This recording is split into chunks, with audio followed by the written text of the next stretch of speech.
Ladies and gentlemen, my name is Paul, and in this Gaming Telecom video we're going to be discussing and analysing tech news which, as usual, has popped up over the past 24 or so hours. We're going to be starting things out with the AMD Vega 20 graphics card, which, for those who don't know, is a 7nm shrink of the current Vega architecture. Now, this card is aimed and targeted towards HPC usage, server farms and that type of environment.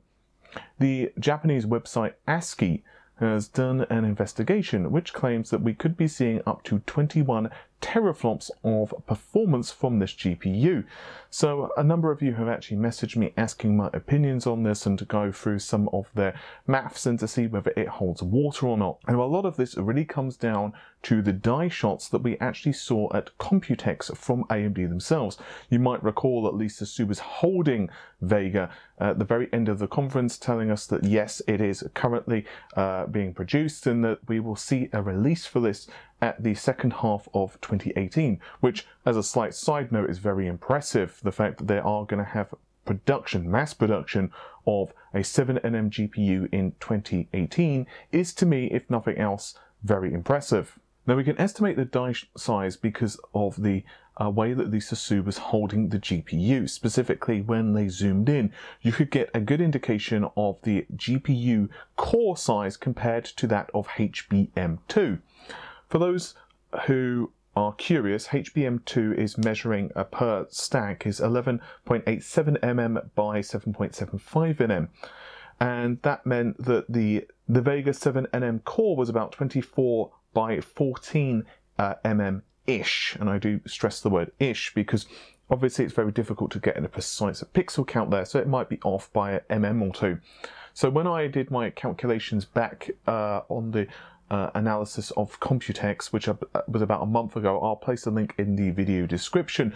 I said that the Vega 7nm GPU core was likely 330 to 360 mm squared. And the Japanese website, once again, ASCII, is coming up with pretty much the same maths, putting the GPU at around 360 mm squared.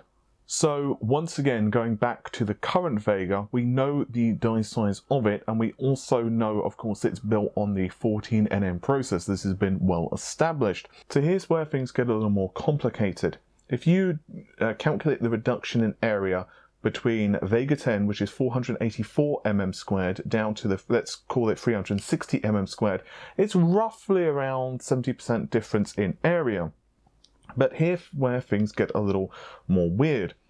The 7nm low power process from GlobalFoundries, who are the producers of the silicon itself, obviously AMD give it to GlobalFoundries to produce it at their manufacturing facilities, offers a 2.8 times logic density increase.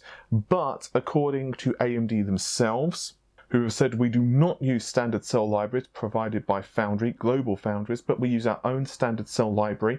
This was attributed as a quote by Joe Macri, and indeed Ryzen 2 is also using GlobalFoundries 12LPP, and very much the same thing as well.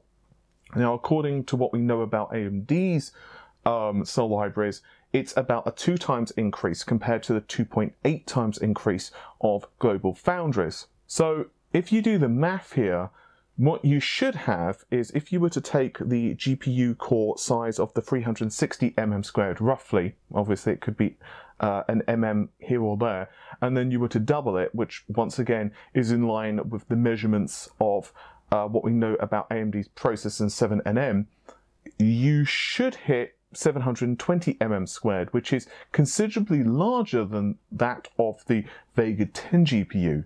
So there's a question, what the heck is going on? Essentially, you have a GPU core which is larger than what it should be if you shrink it down.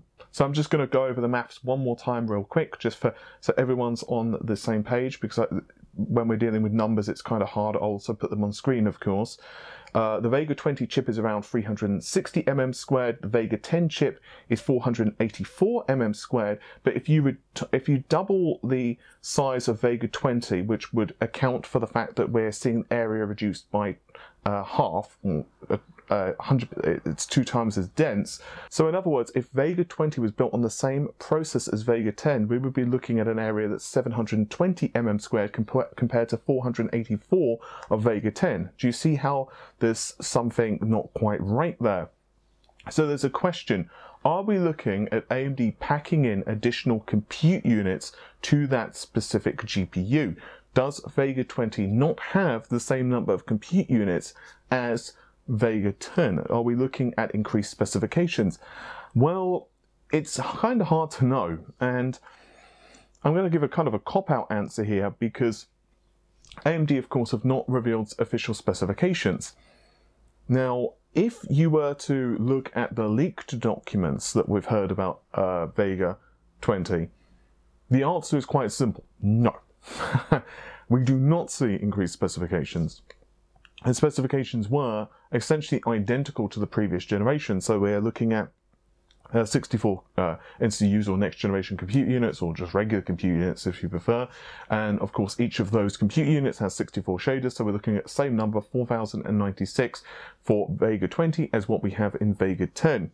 In other words, the primary difference would of course be other things. It would be increased increased clock speeds and that type of thing, which would give the performance increase. So what's going on? I mean, if you were to do the maths and you were to start figuring out the discrepancy, well, in theory at least, going by ASCII's maths, and to be honest, I can't fault them if you use a simple logic, you should be able to fit in around the high 80s to maybe even 96 compute units, which is obviously considerably more than the 64. So there's 3 possibilities. One, the specs are identical, there's not much change other than frequencies, and we'll get to frequencies in just a moment. The second is that we have additional compute units in there. That would be the obvious answer. Additional compute units, maybe they've increased the amount of caches and other bits and pieces, perhaps a few other tweaks on the architecture itself. Done. Another possibility, and the one that I wouldn't be surprised at, is if the number of compute units remains the same, but AMD have done other stuff on the silicon. Now, what does that stuff entail? Well, I don't know, and only AMD themselves know. But we could see a similar solution to NVIDIA's Tensor Core, which wouldn't be surprising. After all, Tensor is not a proprietary technology of NVIDIA. They just have Tensor cores which allow that technology to run, those maths to run. Tensor has been, part of Google and other companies as well support Tensor, so that would make sense for deep learning applications. AMD have told us specifically that Vega 20 is designed for HPC usage, right? It's for server farms and those type of environments. So for them to add in a component or multiple components on the GPU, it would not be surprising. On the other hand, we could see a small bump and other bits and pieces as well. So what about the clock speeds? Now, as a disclaimer before we proceed, while my own estimates are certainly around the 360 mm squared range, and ASCII.com, as I mentioned, the Japanese website, plus a few others have estimated to be in the region of around 330 to 360 mm squared, others are more conservative with the size of the die, such as videocards.com, who put it to around 280 to the 300 mm squared size, which would obviously be considerably smaller and would fall more in line with the 7nm process. So because of that, it's very difficult to really judge at the moment because we only have these photos. We have not actually physically gotten hold of the GPU core and got like a tape measure there. And that's another reason it's very difficult to know accurately what tweaks, if any, AMD have made to the GPU core. But it is imperative to realize, though, that even small changes of 30 or 40 mm squared can make a large difference in what AMD are able to stuff inside of it, especially if there are other tweaks on the silicon. So the base Vega 64s, assuming we're not referring to liquid editions or overclocked versions, has a base clock speed of 1546 MHz. That's with the boost clocks. The base clocks, meanwhile, are considerably slower. They're 1247 MHz. So you have around 300 MHz difference there. Now the actual frequencies that a 7nm process will allow is obviously considerably better. You've got a couple of options. If you decide to use the same frequencies as 14nm, then you can get a 55% power saving. In other words, you will reduce power consumption by around 55%. Assuming the rest of the components remain consistent. And obviously if they're increasing the number of compute units or they're deciding to put on LEDs on everything, then obviously power consumption is going to go up. Likewise, if you decide to run with the same power consumption, so the power consumption is identical, then you can have 40% higher clock frequencies. Unfortunately, there is also something else to take into consideration. You also have HBM2. From what we understand, there are 4 stacks of memory. Each stack is 8 GB in size, so obviously that's a lot of power. How much? Well, we could be looking at over 400 watts. I say could be because obviously this is all tentative stuff, and because we don't know the rest of the specifications of the card, we don't exactly know if even AMD have made other tweaks to improve power efficiency, other than the normal stuff of like, well, you know, reducing the actual size of the die. So if you start doing a more conservative number, ASCII using around 20% increase in clock speeds, and I would be inclined to agree. In fact, I've said often I wouldn't be surprised if we see around 15 to 25%, so let's take the median there and say 20%, then you do certainly get to around, assuming once again the compute units are also bumped in number, then you can certainly get to around 21 teraflops of performance, which would be quite astronomical. In fact, it would be higher than what NVIDIA currently offer. The thing is though, this is not likely to impact us as gamers. I have said this multiple times, but it's incredibly unlikely at this point that RX Vega 7nm is going to happen. We have of course seen the information of the Vega Pro 20, but it's a very different beast because professionals or semi-professionals, or you know, the prosumer market if you like, these are the same individuals who would buy a Titan card. These are the same individuals who would buy, let's say, the Titan V. You can say to them, okay, well, we're going to charge you $2,000, $3,000 or what have you. You can't say to a gamer, well, gee, I'm going to charge you $2,000 or $3,000. I mean, yeah, there are some gamers who are certainly hardcore enough to buy it, and I'm sure that some people will buy a prosumer card if it's available on the market, just to say that either they've got it or because they want to test it or what have you, and more power to you if you decide to do that. But for the average individual, it's a terrible deal, particularly when you're going to be looking at other GPUs from NVIDIA or even AMD's own lineup, which would just offer better value for money. For example, let's say the 1180 at worst costs $800, and let's say, you know, that's absolute worst case scenario, let's say it costs $800 or even $900. We can presume that the 1180 is going to have, I don't know the exact performance of 1180 because no one knows the specs of it, but let's say that it even had roughly the same performance as the Vega 20 for gaming. No one's going to spend like $1,500 or $3,000 or whatever for the gaming orientated Vega. And when you factor in the cost of the wafer, it's around $10,000 according to estimates for a 7nm wafer. That's really expensive, and costs are going up, and you've got low yields as well. So in short, that these cards are going to cost quite an awful lot. And then you've got the fact that HBM2 is rather expensive. Now, of course, there are ways around that. They could decide to manufacture a Vega with a different memory controller and some other tweaks which would go with GDDR6, but it seems an awful lot of effort, quite frankly. Who knows? I wouldn't be surprised if we saw AMD release some other card. We have been hearing about, you know, this Polaris refresh. The problem with the Polaris refresh is that the roadmap, which popped up a couple of days ago, seems to disprove that. But of course, that's a publicly released roadmap, and we don't know what's really going on in the background. So there are an awful lot of questions when it comes to AMD's GPUs, and I'm going to be fascinated to see what exactly happens over the next several months, particularly with GPU prices as well. While we're on the subject of GPUs and pricing, there was a really good post on Reddit that I found. Full props to the user Voodoo2SLI. That's an awesome name, by the way. I so wanted SLI set up when I had my Voodoo 2s back in the day.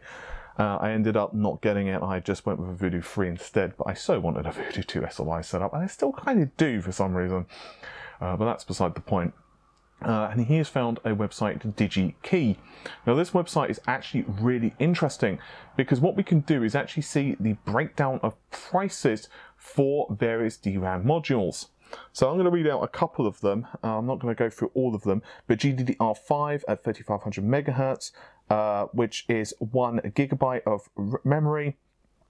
You're looking at a cost of $22 US. If you go with faster memory, which would be 4000 megahertz DDR4, that's $23. So there's not much price difference there.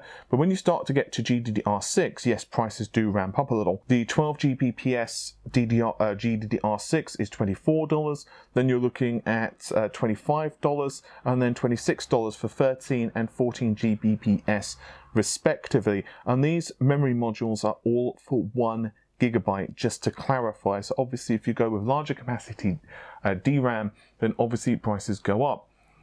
Now there are a couple of notes that we need to make there. The first is that you would have paid back in May 2017 €13 41 for GDDR5 at 3500 megahertz at DigiKey, but today you would pay 18.88 euros for the same memory.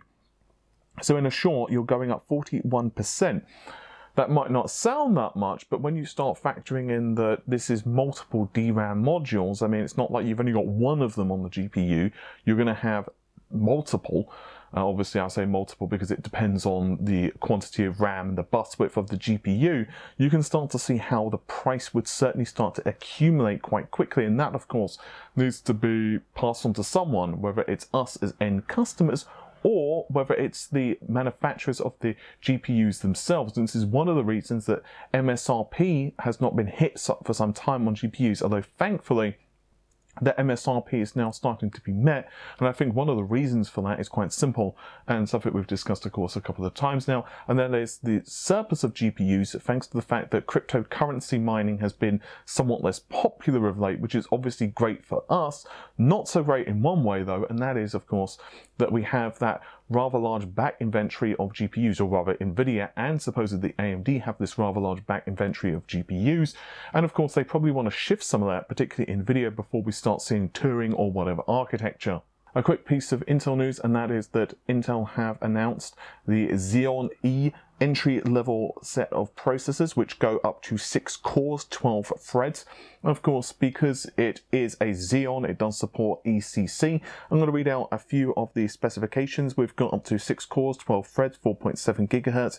If you're using Intel Turbo Boost 2.0, up to 64 gigabytes of DDR4 support, up to 40 lanes of PCIe, graphics storage, and so on, USB 3.1. And of course, it's based on the Coffee Lake architecture. As for the core counts, the highest end SKU is the 2186G. That is not with a Vega GPU, by the way. That is with Intel's own GPU. That's 6 cores, 12 threads, and has a 4.7 gigahertz for a single core, but with all 6 cores, excuse me, it's running at 4.3 gigahertz and costs $425 US. And then the slightly lower end SKU is the 2176G, 6 cores, 12 threads, but we are looking at a lower TDP, the base clocks are lower, but even so, it's a pretty impressive thing. I'm going to blast through this one because I don't know the number of people who would possibly want to buy this is going to be too high on the channel, but if you are someone who likes this type of stuff, do let me know and I'll be sure to dedicate more time to these type of topics in future videos. Now we're going to move over to a bit of console-focused news, and this is actually quite interesting because the Nintendo Switch is looking to be the fastest-selling console of this year according to NPD analysts. This means it will knock the PS4 off the throne for this quarter and will be the best-selling console for the year. According to Matt Pescalter, who is the industry analyst over at NPD, he said that this is because of Pokemon titles such as Pokemon Go and Pikachu, Super Smash Bros, and other titles as well. And I would agree that the E3 showing of Nintendo was kind of lackluster. I think that it would have been bolstered a lot if we'd have seen, let's say, Metroid Prime, but even so, given the fact that the PS4 and the Xbox now have been on store shelves for a while, and the fact that you've got a lot of Nintendo fans now picking up the console because they know that they've got a successor on their hands, so they know it's not going to be another Wii U, and of course you've got that duality there of being able to turn into a home console and a portable console, and I do think that some people are just picking up a couple of them. Like, I'm sure that there are people, and do comment if you are one of them, who perhaps wants to have one system for at home and one system for travel, or maybe you've bought one for your kid. It's one of those systems that you can certainly have multiple of, and there are usage scenarios for that. And last thing, Pascalta has also said that he believes the Xbox One will have the highest time-aligned annual growth rate for any unit sales since the Xbox 360 back in 2010. So there is obviously some level of a comeback there from Microsoft, and I do think that the company's E3 showing, along with the Xbox One X, and a lot of aggressiveness from Microsoft of actually marketing the darn thing recently has certainly helped a lot. With all of that said, hopefully you've enjoyed the video. Normal stuff, like, share, comment and subscribe, and I'll see you soon. Take care, and thanks for all the support. Bye for now.